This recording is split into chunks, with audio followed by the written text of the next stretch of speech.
Mereka orang-orang yang yakin kepada Allah. Mereka orang-orang yang imannya sudah penuh, imannya kuat sehingga merasakan nikmatnya iman kepada Allah Subhanahu wa ta'ala.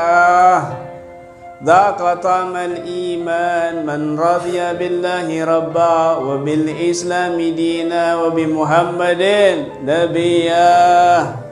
Orang yang bisa merasakan nikmatnya iman adalah orang yang ridha bahwa Allah sebagai Rabb, sebagai Tuhan yang mengatur kehidupannya.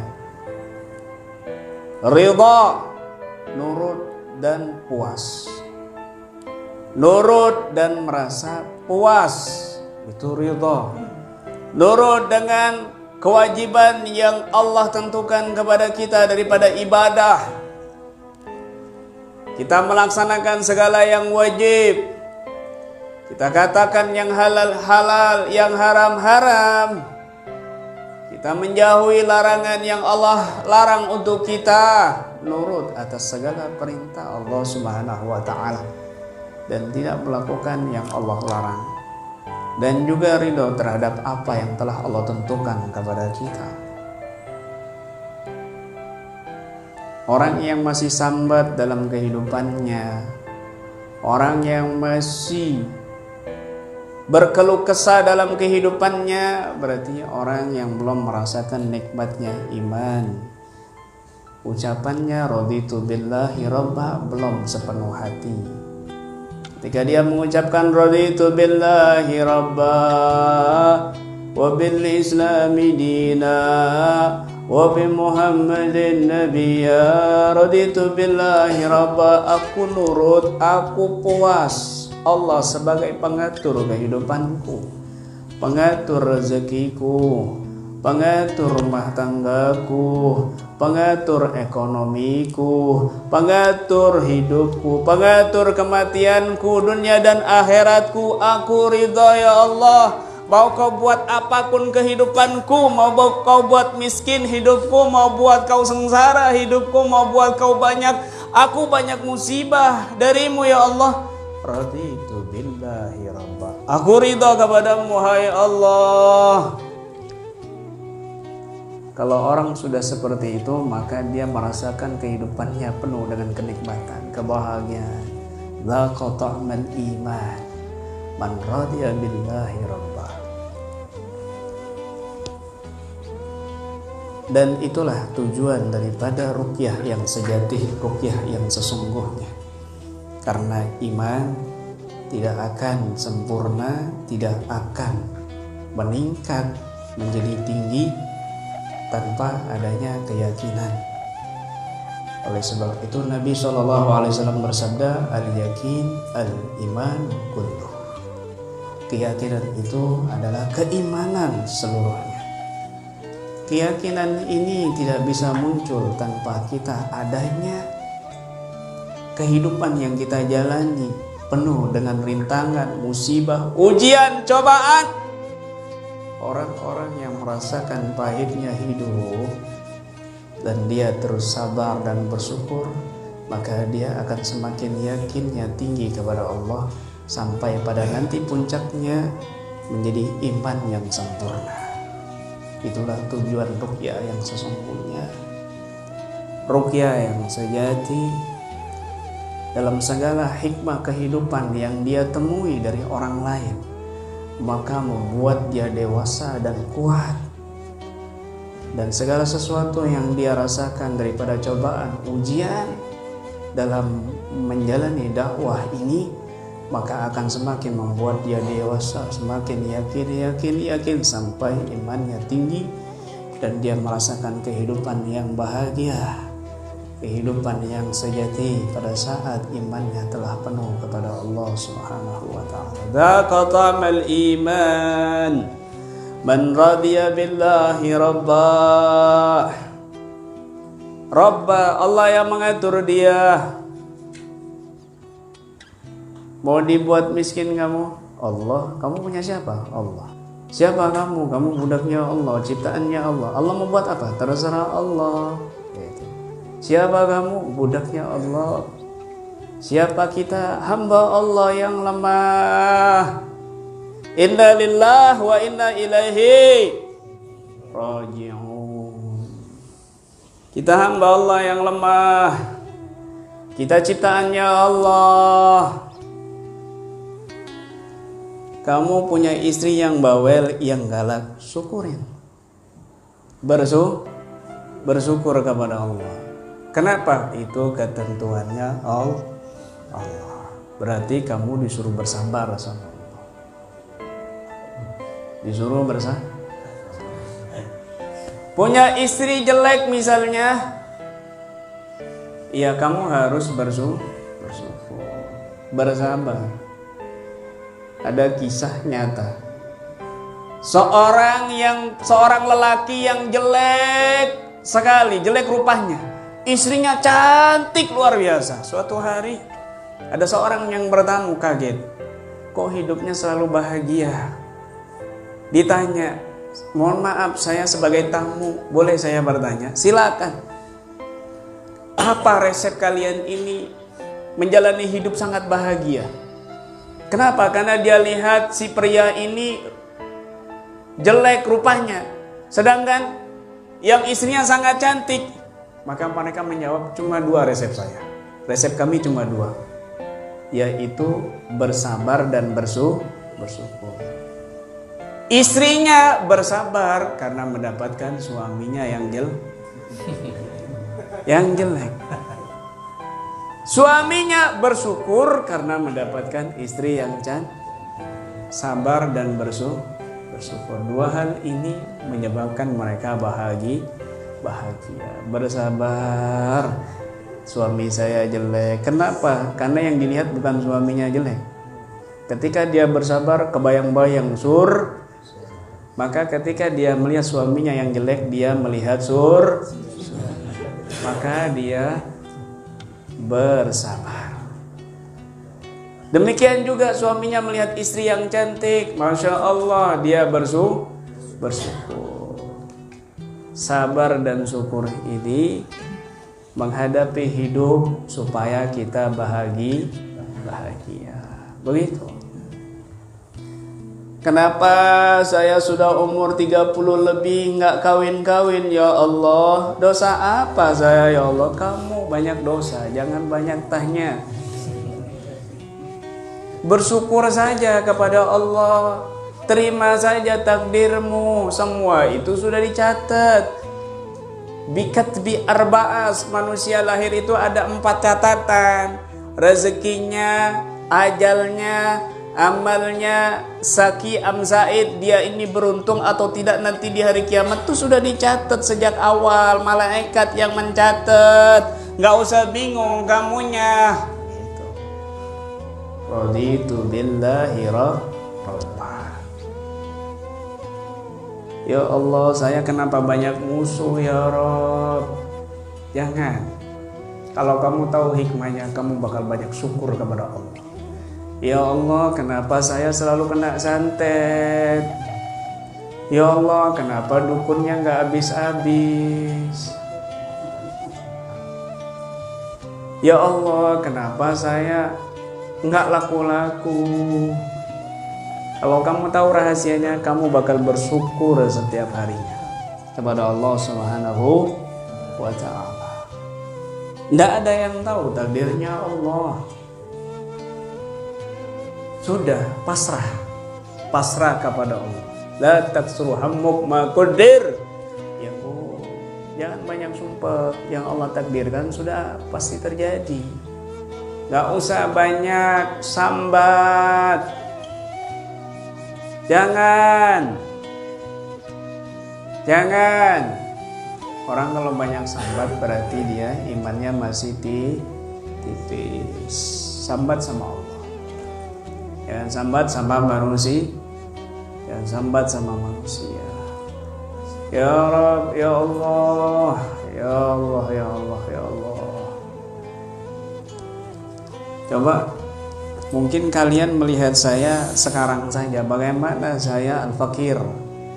Sebelumnya juga sama nasibnya seperti kalian, mungkin tidak sebaik kalian kan.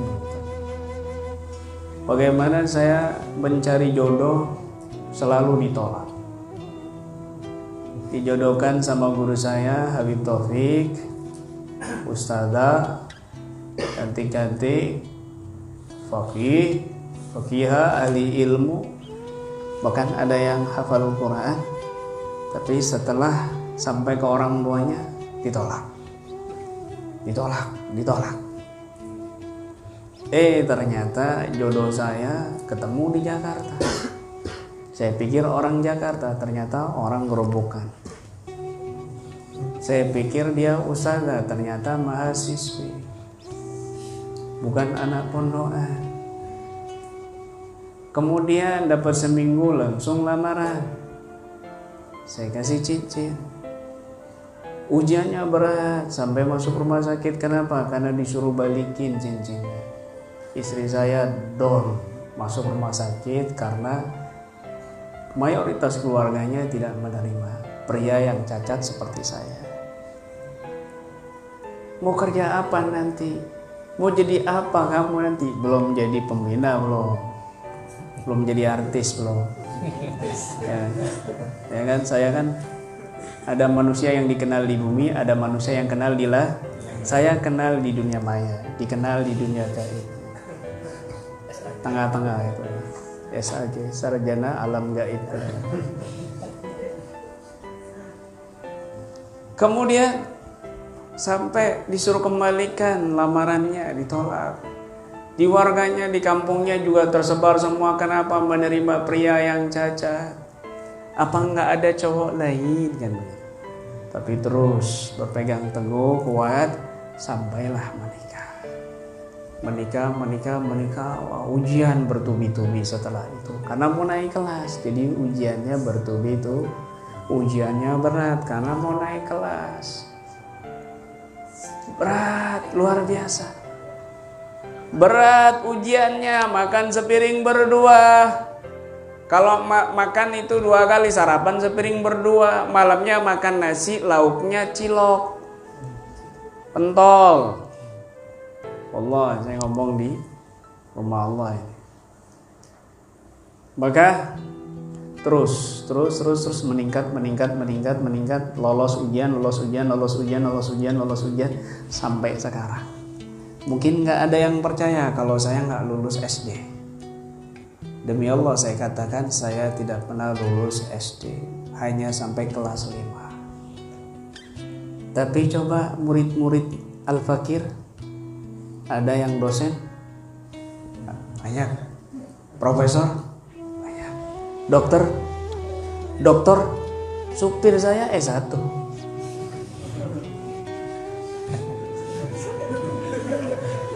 Banyak. Saya enggak lulus SD. Siapa yang mengatur semua itu? Allah. Kalian lihat sekarang, keluarga saya kami bantu semuanya. Masyarakat sekitar yang dulunya membenci, yang dulunya enggak suka, bayangkan mereka kami bantu. KBRA peduli. Mereka mengenal KBRA itu siapa sekarang. Mereka mengenal siapa saya sekarang. Bahkan sampai ada yang membuka penginapan di kampung karena pasien membludak hampir setiap hari, terutama Sabtu dan Ahad.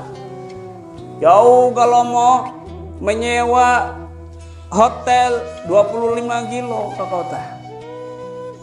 Ada yang buka laundry, semakin terus meningkat, dan mereka semakin cinta. Allah kalau sudah merubah, nggak masuk logika buat kami, masuk di iman. La qata amal iman man radhiya billahi rabbah. Sudah pasrah sama Allah. Ibrahim bin Adham itu orang yang sangat pasrah kepada Allah Subhanahu wa taala. Suatu hari beliau ini seringnya musafir. Beliau ini anak orang kaya. Putranya raja, datuknya raja, buyutnya juga raja. Tapi beliau mengucilkan diri, nggak bahagia dalam kerajaannya itu, sehingga mengembara. Beliau punya murid asisten yang selalu menemani beliau, namanya Hudzaifah Al-Mar'ashi. Suatu hari sampai di Kufah, Hudzaifah itu nahan perut, ngumpet di pojok masjid, lemas. Ya Hudzaifah, ra'aitu kajaian. Na'am ya Syekh, misla ma ra'ait.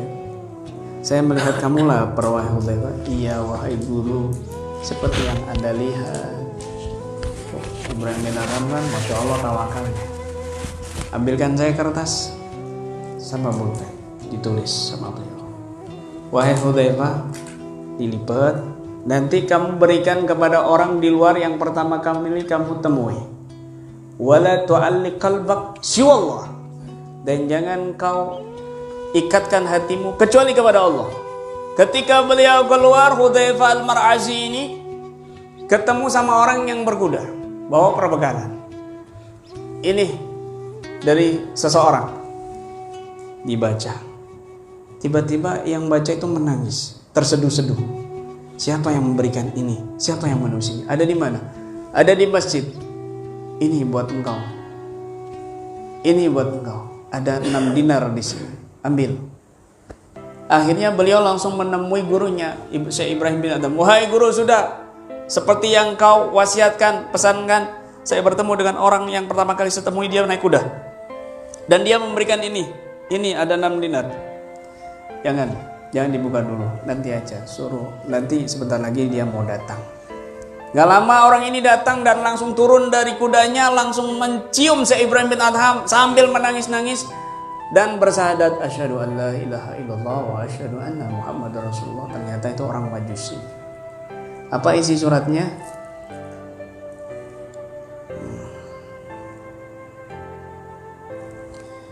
Isi suratnya, ana hamidun, ana syakirun, ana dzakiru, ana jai'un, ana khadi'un, ana 'ari. Fahadi sitatun, ana dhaminun linisfiha, fakun dhamina linisfiha ya bari. Madhi li ghairika lahbunah bin khadatuha, fa'ajir ubaidaka biduhulin nari. Ya Allah, aku memujimu, aku bersyukur kepadamu, aku berzikir kepadamu. Aku lapar, aku lemah, aku gak punya pakaian. 6 ini ya Allah separuhnya aku tanggung. Zikir, bersyukur, memujimu. Ini aku lakukan ya Allah, tapi yang 3 lagi separuhnya lapar, lemas, gak punya baju. Engkau yang menanggung ya Allah. Ujianku kepada selainmu telah kutundukkan dari api neraka. Fa'ajir ubaidaka biduhulin nari, selamatkan hambamu yang lemah ini dari masuknya api neraka. Gara-gara seperti itu orang Majusi membaca surat ini masuk Islam di tangannya Syekh Ibrahim bin Adham. Kenapa? Hatinya ta'alluq kepada Allah penuh. Diajarkan muridnya untuk berta'alluq kepada Allah, pasrah diri kepada Allah. Ya Allah, itu kekuatan di atas kekuatan yang sangat luar biasa. Pasrah. Lanjut dia nyebrang lautan. Ketika satu kampung, nyampe di satu kampung, dicegat sama singa. Muridnya bingung. Ya saya ada singa di depan ini, menghalang-halang kita, gimana ini? Kemudian beliau datangi singa ini. Dan beliau berkata sama singa, ya Abul Haris, in kunta jita bima umirta faf'al, wa illa fa'antari. Hei singa, kalau kamu ini datang ke sini diperintahkan sama Allah, apa yang Allah perintahkan lakukan. Mau makan kami, makan silakan, maksudnya begitu. Tapi kalau enggak, minggir kamu dari jalan. Maka singa ini minggir. Lalu Syekh Ibrahim bin Adham berbalik kepada para santrinya. Hendaknya kalian itu jangan lupa setiap pagi dan malam hari baca doa ini. Allahumma ukhrujna bi ainikal lati la tanam wa qnufna bi kanafikal ladzi la yaram warhamna bi qudratika alina falanahliku wa antas siqatuna wa Wa anta siqatuna wa rajauna, diajarkan juga untuk bersandar hatinya kepada Allah. Wa anta siqatuna wa rajauna, engkaulah yang kami percaya ya Allah dan harapan kami satu-satunya. Allahumma ukhrujna bi'inika allati la tanam wa khufna bika nafika alladhi la yuram warhamna bi qudratika alaina falan nahliku anta siqatuna wa rajauna. Melanjut nyebrang lautan, di tengah lautan kena ombak, hampir tenggelam. Muridnya bilang lagi ke Syekh Ibrahim, ya Syekh, gimana ini? Kita akan celaka ini, gimana ini? Berdoalah kepada Allah. Lalu berdoa, ya Allah, ya Hayy hina la hayy, ya Hayy ba'da kulli hayy, ya Hayy qabla kulli hayy.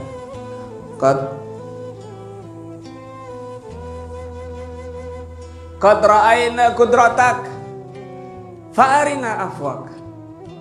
Ya Hayy hina kulli hayy, ya Hayy ba'da kulli hayy, ya Hayy qabla kulli hayy, ya Musin ya Mujammil, qad ra'ayna qudratak fa'arina afwak. Ya Allah, Zat yang maha hidup, saat yang hidup, setelah yang hidup, sebelum segala yang hidup. Wahai Zat yang maha indah, yang maha berbuat baik, Kau telah memperlihatkan kepada kami kekuasaan-Mu, maka perlihatkan kepada kami maaf-Mu. Maka seketika itu ombak terhenti. Ombak terhenti. Ibrahim bin Adham, seorang wali sufi yang sangat luar biasa hatinya, ta'alluq kepada Allah Subhanahu wa ta'ala. Seorang syarifah dari jalur Sayyidina Hasan bin Ali bin Abi Thalib radhiyallahu anhum ajma'in wa karamallahu wajhah. Beliau ini yang selalu menjadi rujukan orang-orang yang ada masalah. Ada seorang ibu-ibu yang kerjaannya itu jahit, bikin benang, bikin kain dari memintal benang. Suatu hari setelah banyak kainnya ini hasil dari jahitan tangannya sendiri, karena penghasilannya itu satu-satunya, punya putri banyak 6. Kemudian dijual ke pasar, di tengah perjalanan ada burung terbang ngambil kainnya ini, dibawa terbang. Akhirnya sedih, dia nggak berani pulang. Mau bawa apa nanti buat putri-putrinya ini? Maka langsung ingat seorang syarifah dan didatangi. Syarifah, saya ini begini. Duduk sini, kita doa sama. Duduk. Ya Allah, kuserahkan semuanya kepada Engkau dan urusan wanita ini. Gak berapa lama ada orang lari bawa banyak uang dan memberikan kepada Syarifah ini. Wahai Syarifah, terima kasih banyak. Bentar, tenang. Kenapa kamu kok ngos-ngosan lari begini? Kenapa? Cerita, kenapa? Terima dulu hadiahnya, wahai Syarifah. Ya, saya terima. Ini ada 600 dinar. Masya Allah, banyak betul. Ya, tolong terima. Ya, saya terima. Kenapa? Begini, wahai Syarifah. Kami itu di tengah lautan, ada ombak, kapal kami bocor. Kami bertawasul kepada Engkau, tiba-tiba ada burung datang membawa kain, dan kami tambel kapal yang bocor itu pakai kain tersebut. Masya Allah. Sini fulan, wahai wanita, ini saya kasih kamu 600 dinar. Kamu biasanya jual kain tadi itu berapa? 300. Allah ganti 2 kali lipat. Berkata pasrah dan berdoa kepada Allah. Hikmah semua kejadian yang merugikan kita, yang mengganggu kita, apapun itu yang menyakiti hati kita, yang membuat hidup kita down, itu mengajak kamu supaya kamu yakin, supaya kamu naik imannya kepada Allah Subhanahu wa ta'ala. Begitu. Supaya kita dekat kepada Allah, supaya kita lebih kenal kepada Allah. Semua kejadian apapun itu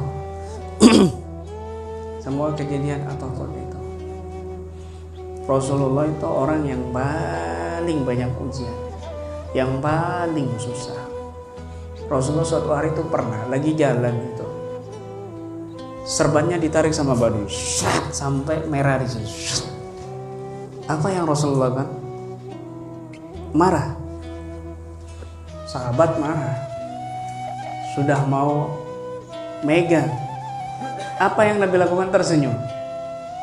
Apa yang kamu mau? Kamu nggak adil memberikan ini begini. Dikasih sahabatnya. Ini akhlaknya luar biasa. Akhlaknya luar biasa. Ibrahim bin Adham juga sama. Pernah suatu hari Ibrahim bin Adham ditanya sama tentara, Aina man anta? Kamu hurrun am abdun? Kamu ini orang merdeka apa budak? Ana abdun, aku budak. Oh, ainal umran? Di mana kampung halaman? Di sini. Diantarin di sini, saya antar, saya kasih tahu.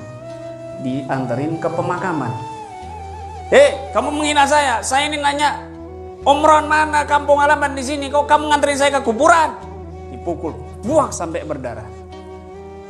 Apa marah si Ibrahim? Enggak. Dipukul, buah sampai berdarah. Kemudian orang-orang ngelihat, datang semuanya, dicium tangannya. Saya, kenapa Anda berdarah? Tentara ini lihat, loh siapa dia? Dia seorang Syekh Ibrahim bin Adham. Langsung dicium tangannya, minta maaf. Apa kata beliau? Sejak kau memukul sudah aku maafkan. Loh, kok bisa?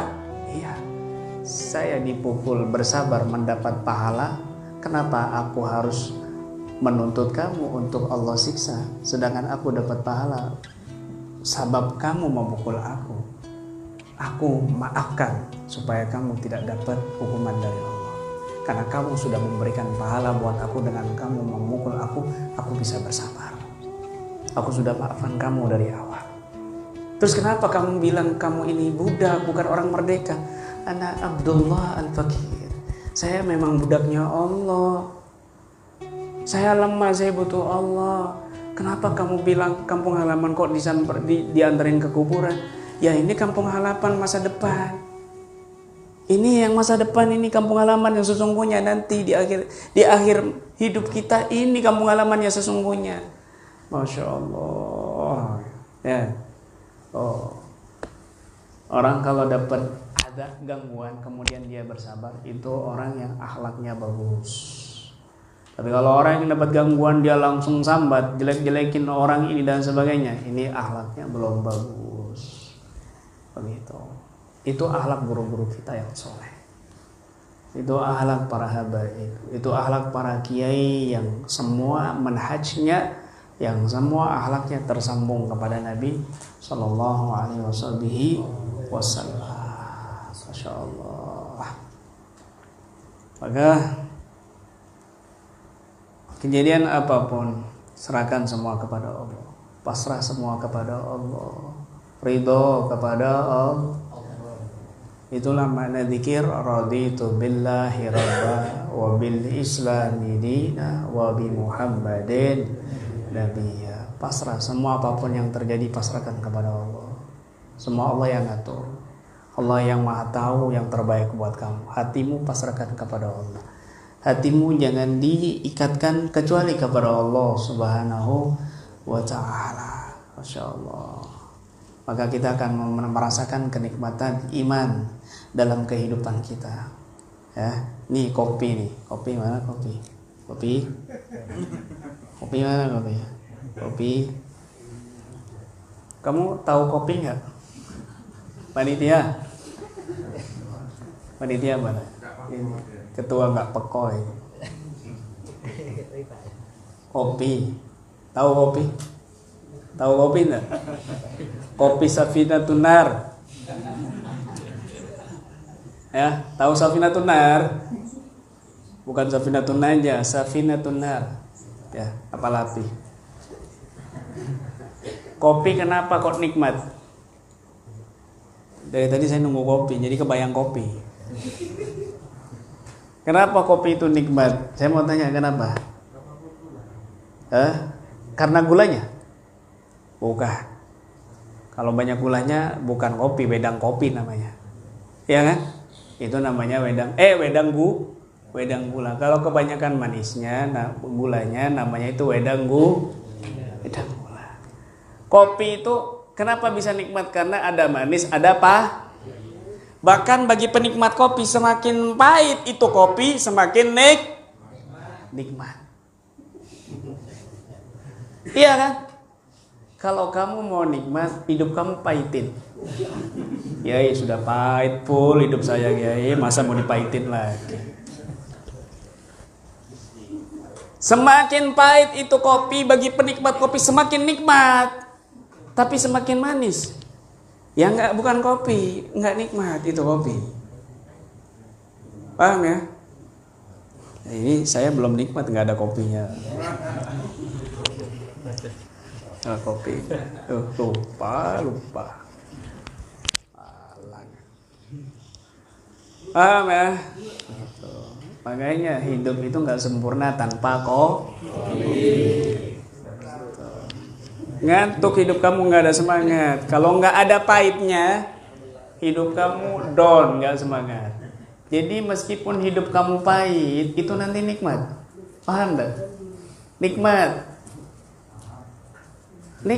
Segala sesuatu kalau kamu sabar aja sebentar. Mata nasrullah, ala inna nasrullah qarib. Sebentar lagi. Kamu kalau puasa misalnya dari pagi, aduh nggak kuat, sebentar. Aduh, biasanya sarapan jam 9, jam 7. Sabar, sarapan sebelum subuh kok. Cuma ganti jam. Nanti makan siang habis maghrib. Sabar. Aduh, asar nggak kuat. Sabar, maghrib kamu makan sedikit aja, nikmat tak? Oh, luar biasa. Kenapa? Karena kamu lapar. Ya Allah, nggak sabaran pingin ngambung perempuan kamu. Pingin nyium perempuan. Sabar. Kawin. Belum kawin. Sabar, kumpulin modal. Sabar. Waduh, nggak kuat nafsu saya. Sabar. Nanti kalau sudah punya modal, nikah, nikmat apa enggak? Nikmat. Pertama tuh nikmat kan begitu. Nikmat. Ya Allah, ndak sabar saya punya istri rewel cerewet, ya Allah, pingin kawin lagi saya misalkan. Boya sabar. Kalau kamu maksa, berabe nanti. Sabar. Suatu hari istri kamu sadar, izinin kamu, kan begitu. Nikmat kalau sudah begitu, daripada sembunyi nggak nikmat. Sabar, wallah, sudah saya lewati itu semua. Makanya mata nasrullah, ala nasrullah qarib. Sabar. Begitu sifatnya Allah kok. Duh, kapan sembuh ya Allah? Sakit terus ya Allah, santet ndak mari-mari ya Allah. Sabar sampai mati lah Bapak, sabar. Mati syahid kamu ya. Selesai kan begitu. Ya Allah, kehidupan di dunia bukan kehidupan sesungguhnya, kehidupan nanti di akhirat yang sesungguhnya. Masya Allah. Mudah-mudahan barokah, insya Allah. Mudah-mudahan Allah kuatkan iman kita, Allah tambahkan iman kita, dan mudah-mudahan kita disambungkan senantiasa kepada guru-guru kita yang soleh sampai kepada Nabi Shallallahu Alaihi Wasallam, dan mudah-mudahan kita dikumpulkan bersama Nabi kita Muhammad Shallallahu Alaihi Wasallam dunia dan akhirat, zahir dan batin. Amin ya rabbal alamin.